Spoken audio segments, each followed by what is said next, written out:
Is cohabitation a sin? Short answer, no. Long answer, we need to seek wisdom. Now, you won't find any Bible verse that says, do not live with your boyfriend or girlfriend. You just won't find that. But there's a lot of passages that speak to sexual immorality. And in this video, I hope that we can address how that relates to cohabitation. So first, what I want to do is I want to respond to a video that lays out the reasons for cohabitation. The obvious solution. If you just spend some time with each other, living together, before you take that, official legal leap, you can kind of figure out what makes the other person tick. You figure out what their quirks are, and you learn how to adjust. And you know what? Worse.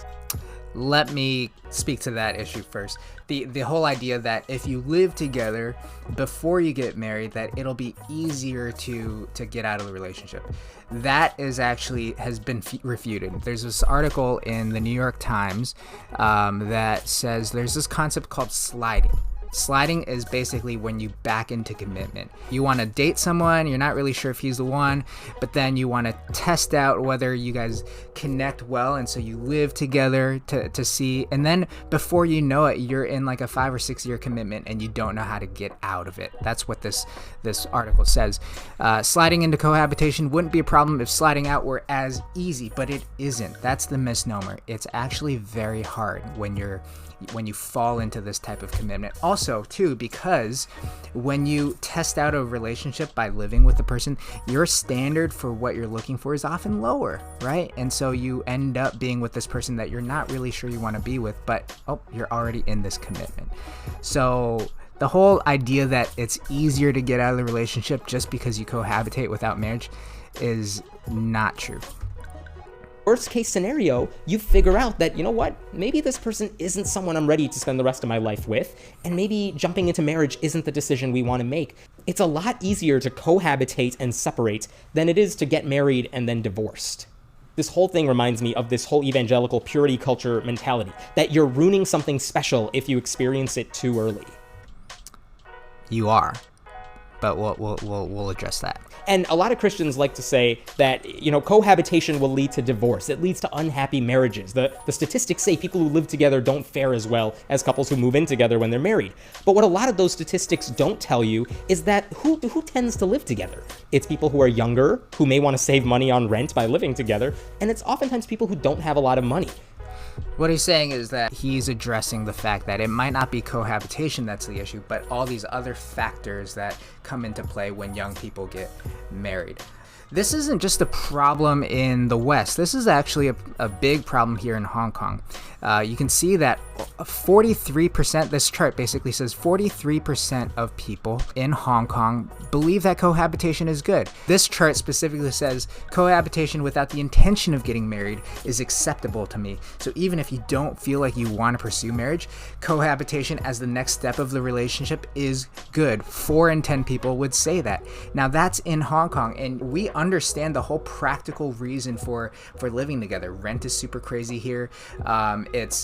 We have cramped spaces. Very often you're living with your parents, so you want to get out, and so you want a roommate. Why not your boyfriend or girlfriend? So there's many practical reasons for cohabitating, but what the statistics say and what these articles say that I will post in the notes is that actually it isn't good, and that cohabitating before marriage can be very detrimental. But they're saying something that has already been said in the Bible. Now, again, the Bible doesn't explicitly say don't live with your boyfriend or girlfriend, but it speaks to a lot of other issues. So the first issue is this. 1 Corinthians 6:18, flee from sexual immorality. Sexual immorality would be sex outside the context of marriage. It also encompasses a lot of other issues, but sex outside the context of marriage is one of those things. When you live together, you're very likely going to have sex. The temptation is there. Pastor Tim actually said to me once, he said, the question is not how far can I go? We were talking about in the context of relationships and how far you can push the physical boundaries. And he said, you're not asking the right question if you're asking how far can I go. The better question is how pure can I be? And so if you're going to be playing with fire by living with each other, and you're wondering, well, can I do it without having sex? And can I, if I keep myself from that temptation, is it okay then? Well, that's the wrong question, because the better question is, how pure can you be? How close to God can you be walking in righteousness? The second reason is that when you live together, people will automatically think you're having sex, even if you're not having sex. And so Romans 14 verse 13 says, therefore, let us stop passing judgment on one another. Instead, make up your mind to not put any stumbling block or obstacle in the way of a brother or sister.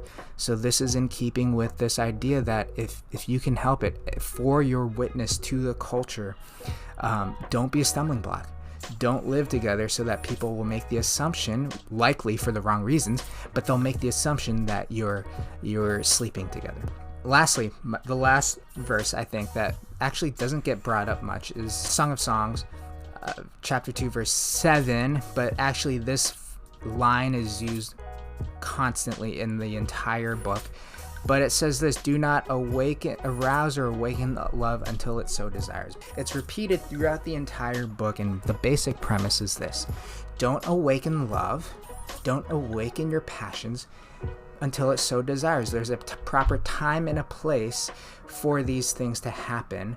Don't awaken it before it happens. And so I know that a lot of people, outside of the practical reasons of stepping into cohabitation, a lot of people will want to do it because they're excited or they're anxious to awaken that love and that passion before it's time.